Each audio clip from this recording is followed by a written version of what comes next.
It started at 3:11 a.m. I remember the exact time because I looked at the clock when the AirDrop request appeared on my phone. The screen lit up in the dark, casting pale light across my room, a familiar blue glow that shouldn't have felt sinister, but it did.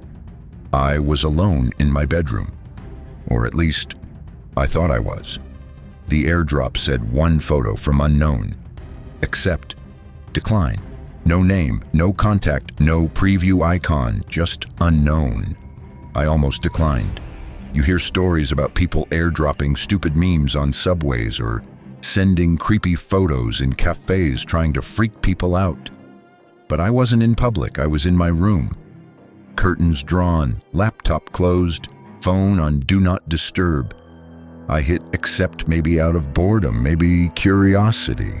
The image downloaded and then my blood ran cold because what I saw was a photo of me sitting in my room in real time, taken from behind. Identical, same messy hair, same gray t-shirt, same cheap wooden chair I dragged over from the kitchen, same bedroom, my bedroom, same poster crooked on the wall, same coffee mug with "Bite Me" printed in bold red font on my desk. Even the phone in my hand, the one I was using to open the image, was in the image, which meant the picture had been taken seconds ago from inside the room. I turned around. Nothing, just silence, darkness, my bookshelf, the corner lamp, the shadows, and yet I felt it. The air was wrong, thicker, colder. I stood up, heart racing, and checked the entire room under the bed, inside the closet. Even the tiny crawl space behind my dresser. No one, no device, no second phone, no hidden camera, nothing. Just me, just fear, metadata. I opened the image again, swiping up to check the photo details. The timestamp said today, 3:11 a.m. Location services enabled. GPS coordinates matched my room. And then I noticed something else. Under device info, instead of the usual iPhone model or name, it read device, they never left. I didn't understand what that meant until the second AirDrop came. Second drop 3:15 a.m. Another request. One photo from unknown, accept to decline. This time the preview was visible. It showed me again. Still seated, but this time there was someone behind me, the figure blurry, pale, unmoving, a humanoid shape, no visible eyes, just a mouth, stretched into a faint, unnatural smile, like someone trying to pretend they understood what smiling meant. They were standing right behind me, inches away. My breath caught. I turned again, whipping around so fast I knocked over my chair. Nothing there, but the phone buzzed again. AirDrop 1 video from unknown. I didn't press anything. It played automatically. The video. The footage was shaky, handheld, low light. My room again, but not through my eyes, through theirs. The figure was standing in the corner, breathing slow and deep, watching me type on my laptop. The camera slowly panned forward step by step without making a sound. I was right there. I didn't notice, not once. Then the footage ended with my phone lighting up. That moment, the first AirDrop. The screen glitched. A frame appeared in the final second of the video, paused. It was me again. Only now I wasn't typing. I was staring directly at the camera, eyes wide, mouth open, like I'd just realized something, a message left behind. After the video stopped, the AirDrop name changed. Not unknown anymore. Now it read, from roommate. Except I didn't have a roommate, I lived alone. And then I heard it, a soft knock, not on the door, not the window. From inside the closet, 3 taps, slow, deliberate, and something behind the door whispered, check your camera roll. I didn't want to check. I stared at the closet door where the whisper had come from, still shut, still dead silent. But not innocent, not empty. The words echoed in my head. Check your camera roll. Something about the voice. It wasn't just whispering to me. It was whispering through me. My fingers moved before I could decide for myself. I opened the Photos app. My heart thudded in my ears, pounding so loud I could barely hear the tap of my thumb against the glass screen. I scrolled, and there it was, a new album I didn't create, named Look Behind You, the album. There were 73 photos inside, all of me, all in my room, all taken over the past 4 years. Some were from angles that didn't make sense, as if the lens had been inside the ceiling or under the floor or behind the mirror. Every image had one thing in common. In the background, faint, grainy, obscured by light or motion blur, was the same figure, always there, sometimes standing, sometimes crouching. Once, halfway out of the closet. In one photo, I was brushing my teeth. In another, sleeping.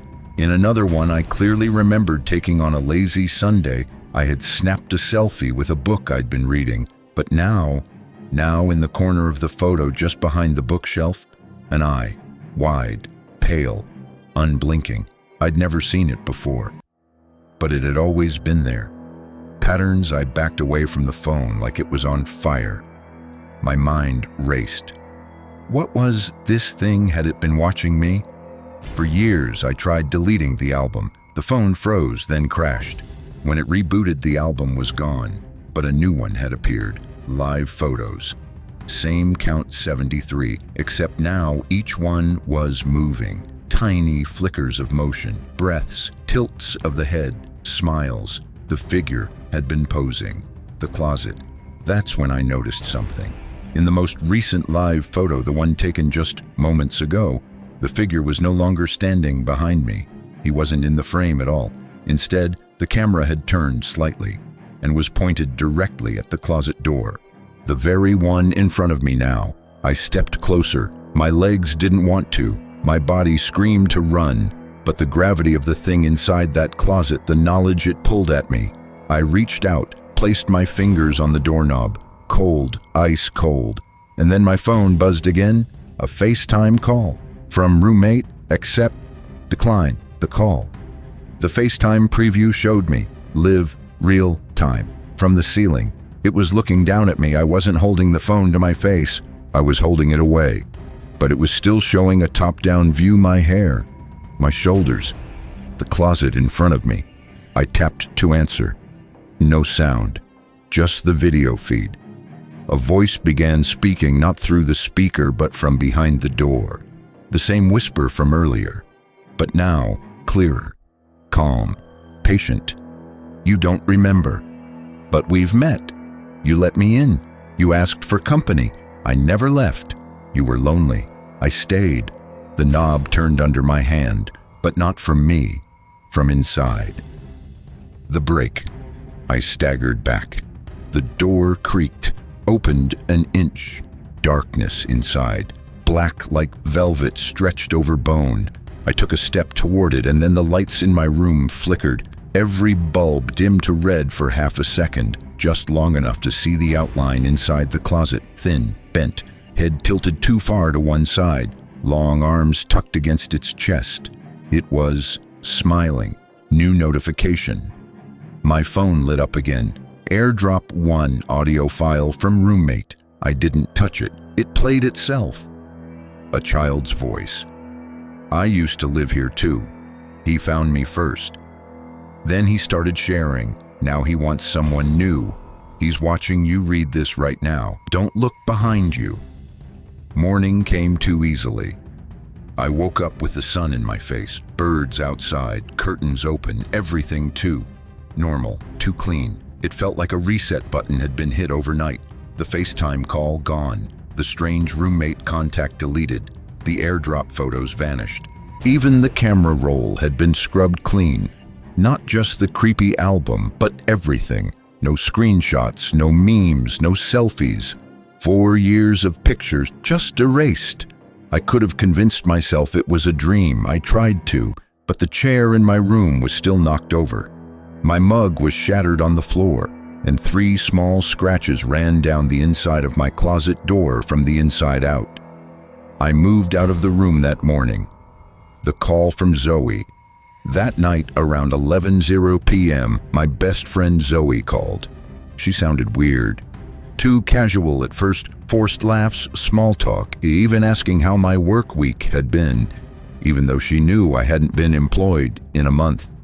I interrupted her. "Zoe, what's going on?" She went quiet, and then she said I just got an AirDrop from someone named Roommate. My stomach dropped. My blood felt thick. What was it? "Just a photo," she said. "I almost deleted it, but dude." She went quiet again, then whispered, "It's me, sitting in my kitchen, taken from behind. It spreads." I begged her to send it to me. She refused. "I don't want it in your phone too." Then her voice cracked. Wait, it just sent a new one. This time there's something in the doorway. It's blurry, but it's tall. I thought it was my coat rack, but click. The call ended. I called back, straight to voicemail. I texted, "Get out of the house, now." 3 dots appeared. She was typing. And then another AirDrop request appeared on my phone. But this time, it showed her photo Zoe, in her apartment. Back turned to the camera, same lighting, same countertop. But this time, she wasn't alone. Behind her at the very edge of the frame was a familiar figure. That smile, too wide, too wrong. My phone buzzed again. AirDrop 1 video from Roommate. I didn't accept it, didn't have to. It auto-played. The video from her apartment. The footage was grainy but clearly from her living room. It began behind a hallway wall like someone peeking from around a corner. Zoe was walking toward the fridge. Her back to the camera, the figure stepped into the hallway, silent, almost elegant. And then Zoe turned around. Her eyes locked directly on the lens. But instead of running or screaming or reacting in any normal way, she smiled like it wasn't the first time. One final message. The video ended. Then my phone rang again. Not a call, just a black screen with white text blinking, "You shared me. Now I share you." The name on the top of the screen, Roommate, the chain. The next morning, 3 of my contacts texted me. "Bro, did you send me that photo? Is this a prank? Why are you in my bedroom? Did you take that pic of me on the train?" Baf, I never sent anything, but the chain had begun. I accepted it. Now it was sending me. Over AirDrop, over proximity, over connection, metadata. Again I went to the Apple store. Begged them to wipe the phone, destroy the device, anything. The technician scanned the phone, frowned. "Dude, he said your photo library is empty, but your storage is full." He opened the hidden system folders. Inside, a buried encrypted directory titled Shared Faces Friends. Each folder was named after someone I knew. Each folder had multiple files, and every single one was a photo of them, taken by me without my knowledge, except I'd never taken them, not once. But something using my phone had going dark. I tossed my phone into the lake, literally, wrapped it in a towel, tied it to a brick, and threw it into the murky water just outside of town. I watched it sink, bubbles rising like the last breath of something that should have stayed buried. Then I disappeared. No more calls, no social media, no screens, no signal. I moved into a friend's cabin in the woods, off-grid, no electricity, no cell tower within 20 miles. For the first time in days, I felt still, like I could breathe, but it didn't last, because 3 days later I found the photos again. Paper trail. It started with a knock on the cabin door. An old man from the next property over, friendly, harmless, or so I thought. He handed me a yellow envelope. "Found this in your mailbox," he said, then smiled. "Interesting taste in photography." I froze. There were no mail deliveries out here. I hadn't told anyone this address. I took the envelope, closed the door, opened it with trembling fingers. Inside, printed photos, dozens, black and white, all of me, reading by the window, walking through the trees, sleeping on the couch, all taken from behind. And in every single one, if you looked closely enough, there was someone else in the frame. Sometimes just a finger, sometimes an ear, a glimpse of a jawline, or a flicker of long, thin hair, but always there. watching. No devices, no problem. That night, something worse happened. I lit candles, my only source of light, and sat silently at the edge of the bed, trying to calm my racing thoughts. That's when the wax started dripping upward. I blinked. It wasn't melting, it was climbing back toward the flame. Gravity stopped behaving. My breath froze in the air, not because it was cold, but because something else was breathing with me. I turned slowly, and written on the fogged window backwards were the words, "No airdrop needed." The drawings, I burned the envelope, burned every photo, buried the ashes in a tin box deep beneath a pine tree. But the next morning, they were back scattered across the floor, freshly printed edges still warm. Only now, some weren't photos. They were drawings. Childlike black crayon on rough paper. Stick figures with huge hollow heads. Some labeled, "You, me, Zoe, Mom." The last drawing, it was a sketch of the cabin, and a figure standing outside the window, smiling. The visitor. That night, I stayed up with a hunting knife. No sleep, no candle, just darkness and instinct. Around 2:41 a.m., the floor creaked. A cold rush of air swept past me. I turned. Nothing. But on the wall, freshly scratched in deep lines, were 4 words. "You shared me first." My hands began shaking uncontrollably. I dropped the knife. I didn't understand. I hadn't sent anything. Had I memory trap? The next morning, I went to the back of the cabin. There's an old tool shed. I hadn't opened it yet. I thought it might be a good place to store the cursed drawings. I swung the door open. Inside, the walls were covered. Thousands of Polaroids of me. Every stage of my life, from childhood to high school to now. Photos I didn't even know existed. Me riding a bike. Me with Zoe at a carnival. Me at my father's funeral. And in each one, hidden in corners and reflections in background glass or windows, the same figure, grinning and getting closer. Not just me. That night, I had a dream. A room, 7 chairs, 7 people, all like me. Eyes, sunken skin, pale hearts broken by fear. We were all looking at the center of the room, where a single phrase was written on the floor: "The first to share is the last to escape." I woke up screaming, but I wasn't alone. There were footprints on the cabin floor, leading to my bed, stopping just inches away, then turning around. The search begins. I couldn't stay in the cabin any longer. The presence was getting stronger, more invasive. Every corner of the room felt watched. Every shadow seemed to breathe. I needed answers. I needed to understand what this entity was and why it had chosen me.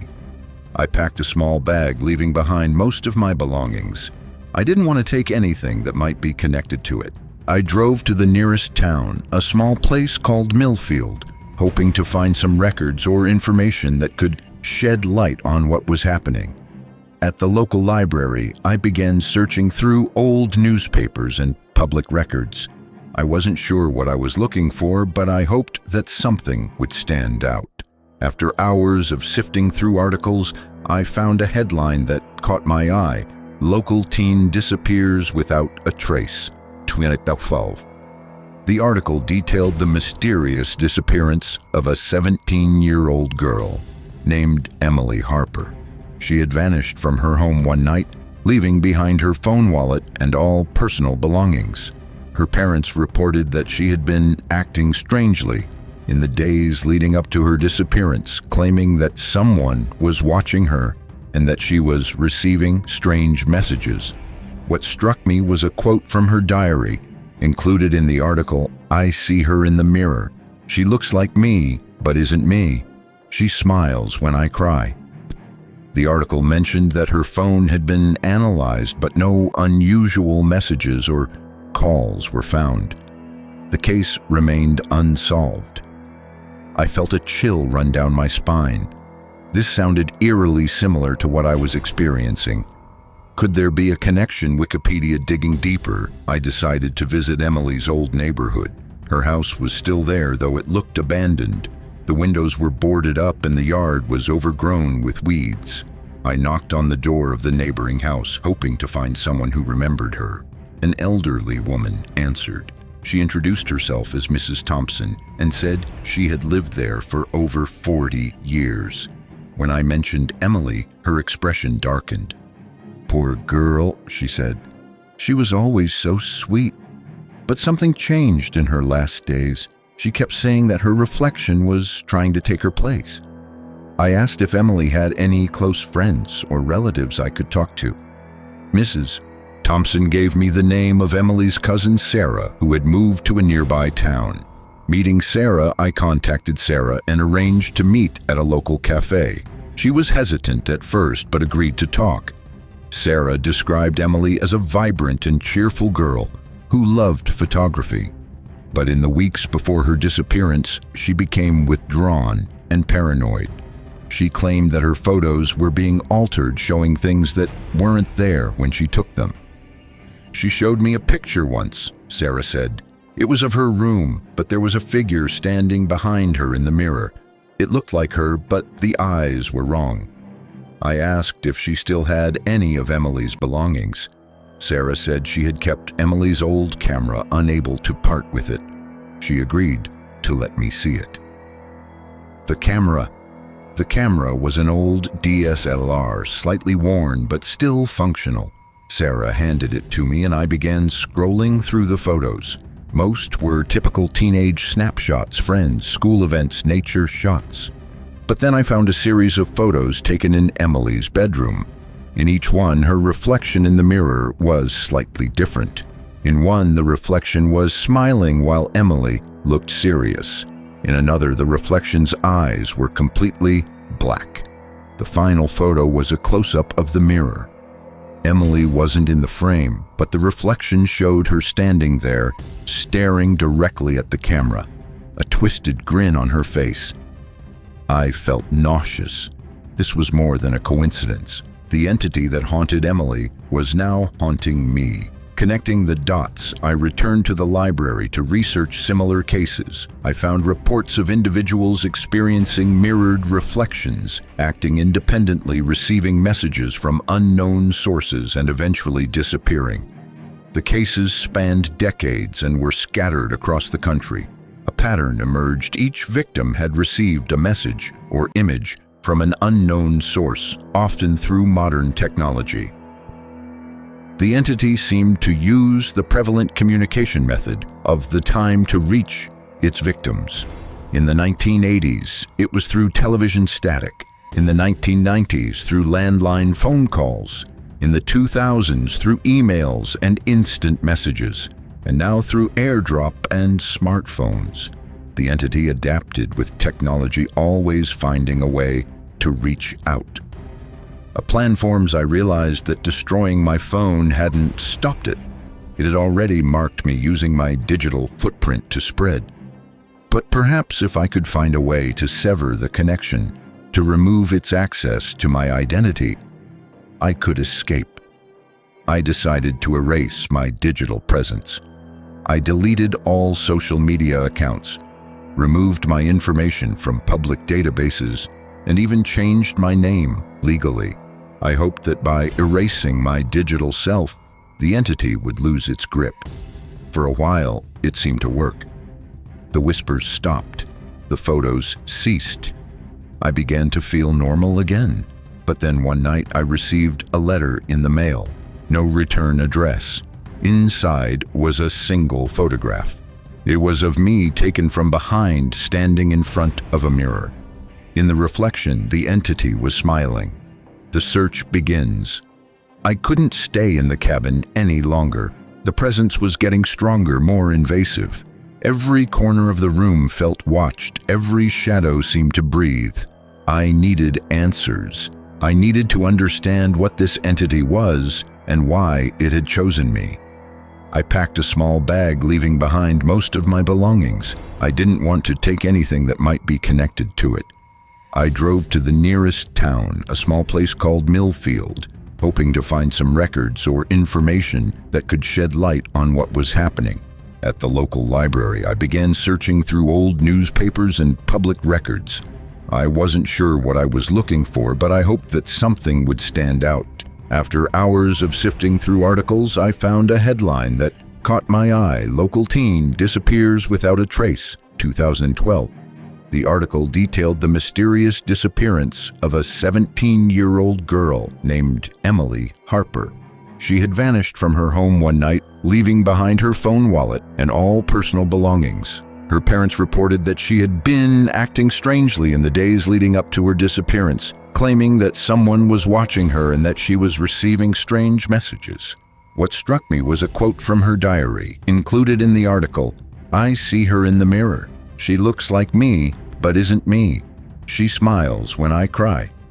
The article mentioned that her phone had been analyzed, but no unusual messages or calls were found. The case remained unsolved. I felt a chill run down my spine. This sounded eerily similar to what I was experiencing. Could there be a connection? Wikipedia digging deeper, I decided to visit Emily's old neighborhood. Her house was still there, though it looked abandoned. The windows were boarded up and the yard was overgrown with weeds. I knocked on the door of the neighboring house, hoping to find someone who remembered her. An elderly woman answered. She introduced herself as Mrs. Thompson and said she had lived there for over 40 years. When I mentioned Emily, her expression darkened. "Poor girl," she said. "She was always so sweet.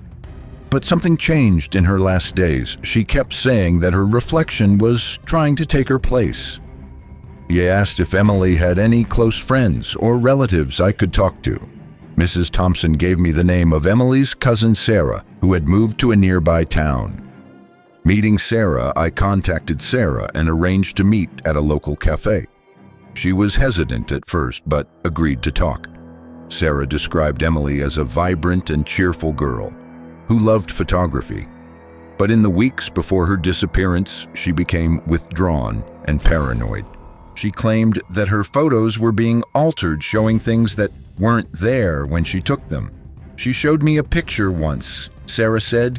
"It was of her room, but there was a figure standing behind her in the mirror. It looked like her, but the eyes were wrong."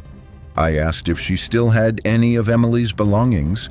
Sarah said she had kept Emily's old camera, unable to part with it. She agreed to let me see it. The camera was an old DSLR, slightly worn, but still functional. Sarah handed it to me and I began scrolling through the photos. Most were typical teenage snapshots, friends' school events, nature shots. But then I found a series of photos taken in Emily's bedroom. In each one, her reflection in the mirror was slightly different. In one, the reflection was smiling while Emily looked serious. In another, the reflection's eyes were completely black. The final photo was a close-up of the mirror. Emily wasn't in the frame, but the reflection showed her standing there, staring directly at the camera, a twisted grin on her face. I felt nauseous. This was more than a coincidence. The entity that haunted Emily was now haunting me. Connecting the dots, I returned to the library to research similar cases. I found reports of individuals experiencing mirrored reflections, acting independently, receiving messages from unknown sources, and eventually disappearing. The cases spanned decades and were scattered across the country. A pattern emerged: each victim had received a message or image from an unknown source, often through modern technology. The entity seemed to use the prevalent communication method of the time to reach its victims. In the 1980s, it was through television static. In the 1990s, through landline phone calls. In the 2000s, through emails and instant messages. And now through AirDrop and smartphones. The entity adapted with technology, always finding a way to reach out. A plan forms. I realized that destroying my phone hadn't stopped it. It had already marked me, using my digital footprint to spread. But perhaps if I could find a way to sever the connection, to remove its access to my identity, I could escape. I decided to erase my digital presence. I deleted all social media accounts, removed my information from public databases, and even changed my name legally. I hoped that by erasing my digital self, the entity would lose its grip. For a while, it seemed to work. The whispers stopped. The photos ceased. I began to feel normal again, but then one night I received a letter in the mail. No return address. Inside was a single photograph. It was of me taken from behind, standing in front of a mirror. In the reflection, the entity was smiling. To be continued. In part 6, the protagonist seeks out others who have encountered the entity, hoping to find a way to fight back. But as they delve deeper, they discover that the entity's reach is far greater than they imagined, and escaping it may be impossible. Would you like me to continue with part 6? Won ban ja noi tiep chat GPT, ja noi tuyet. Chung ta tiep tuk voi part 6, kua kau chuyen kindi. The AirDrop at 3:11 a.m. part 6, the ones who saw her, the survivors. After receiving that letter, I knew one thing: it wasn't over. I had erased every trace of myself online. I had burned photos, dumped my phone, moved off grid. But the entity, she it, whatever it was, still knew me, still watched. And worse, it was no longer bound to screens. In desperation, I turned to online forums.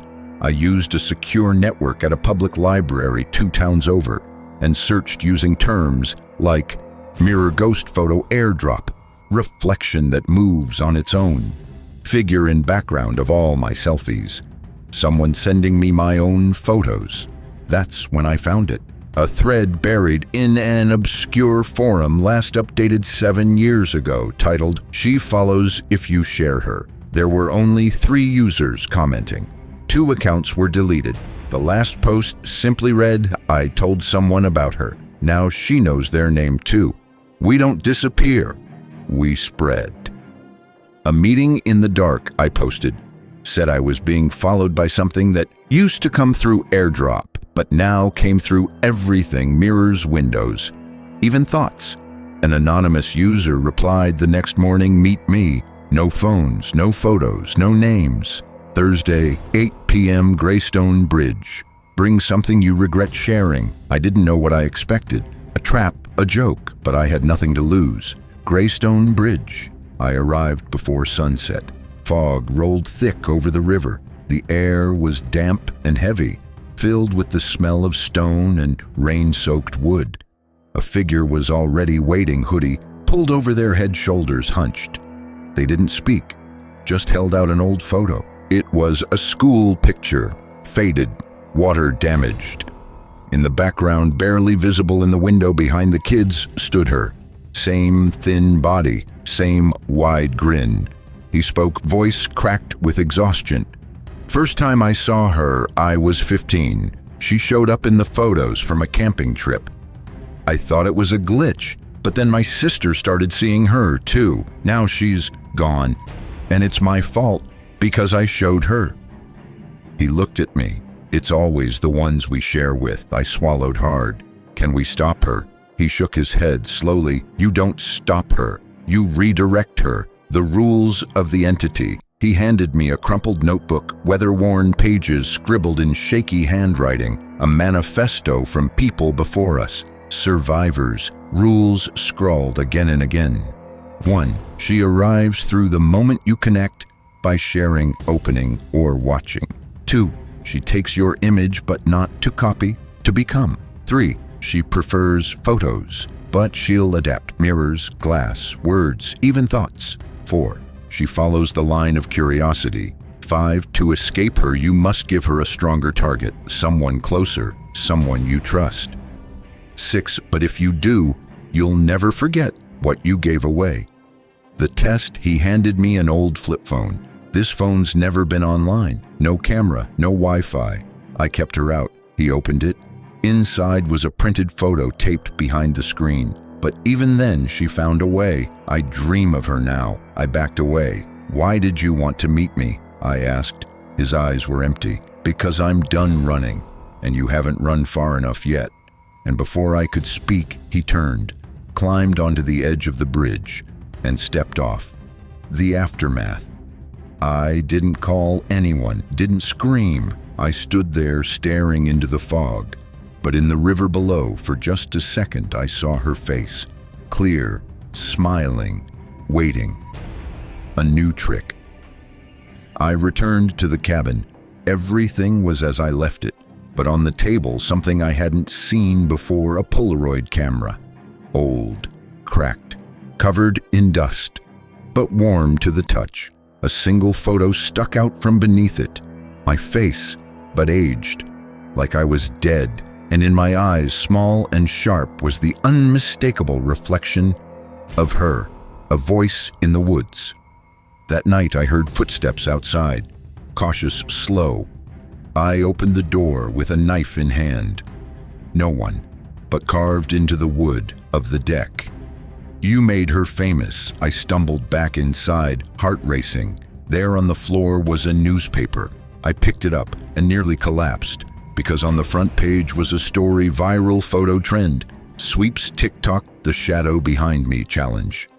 It was my photo, the one with her behind me. Except now, it had millions of views. I didn't post it, but someone did. And now, millions had seen her. She's gone viral. The image was everywhere. TikTok, Reddit, YouTube Shorts.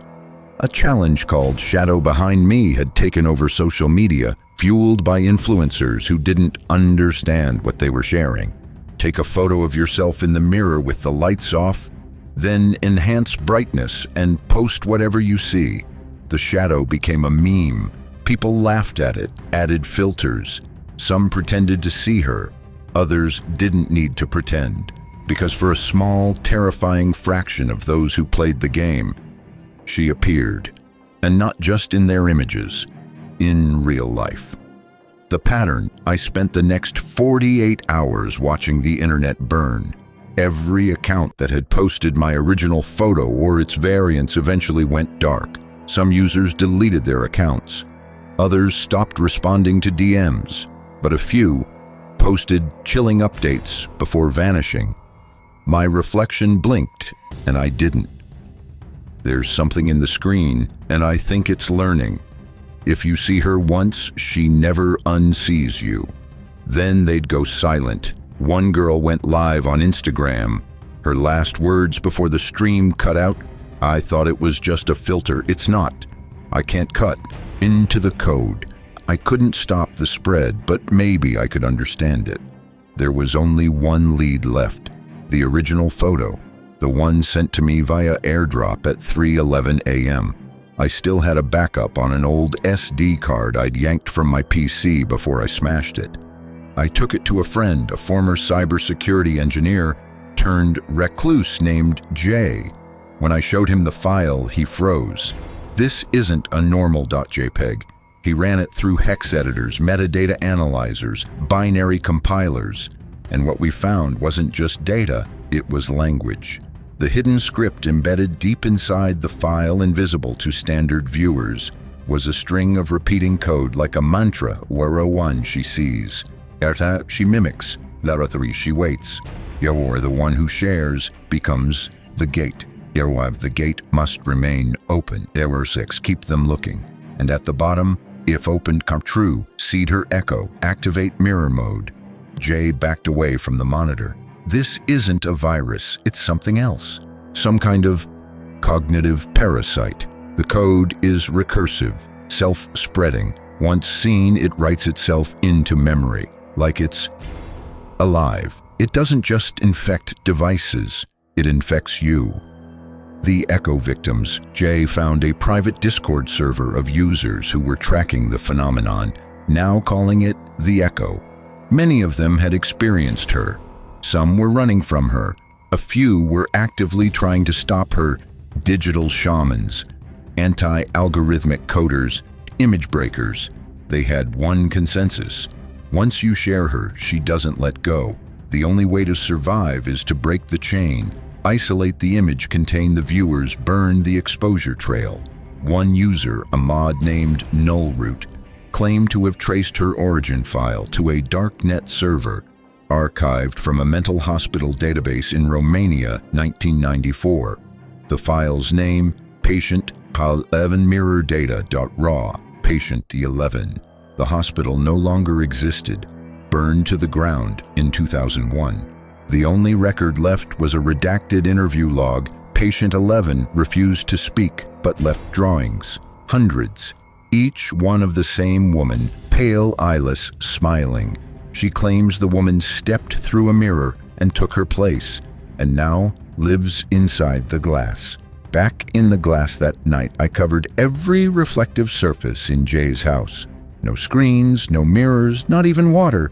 But around 3:00 a.m., we heard a sound from the kitchen, a clinking. Jay's metal kettle-polished chrome sat steaming on the stove, and in its warped reflection, a hand pressed against the inside of the steel, trying to push through. Then it cracked. The emergency broadcast phones lit up across the country. An emergency alert sent out not from the government, but spoofed to look like it. Image virus detected. Do not open files named mirror self.png. If received, do not view, do not share, do not reflect. But it was too late. Screens across the world began to glitch. Selfies distorted, reflections warped, and in every fourth image, she was there. It's me now. Jay vanished 2 nights later. No signs of struggle, only a note on the wall written in blood. She used my face. Now I see her everywhere. She stands behind influencers as they do makeup tutorials. She smiles in the window of every real estate photo. She waves from the rearview mirror of Uber drivers. She's not hiding anymore. I tried to warn you. If you're reading this, it's already too late. This story, this text, it carried the description of her, and description is recognition. Recognition is invitation. And now somewhere behind you, she's smiling. Ending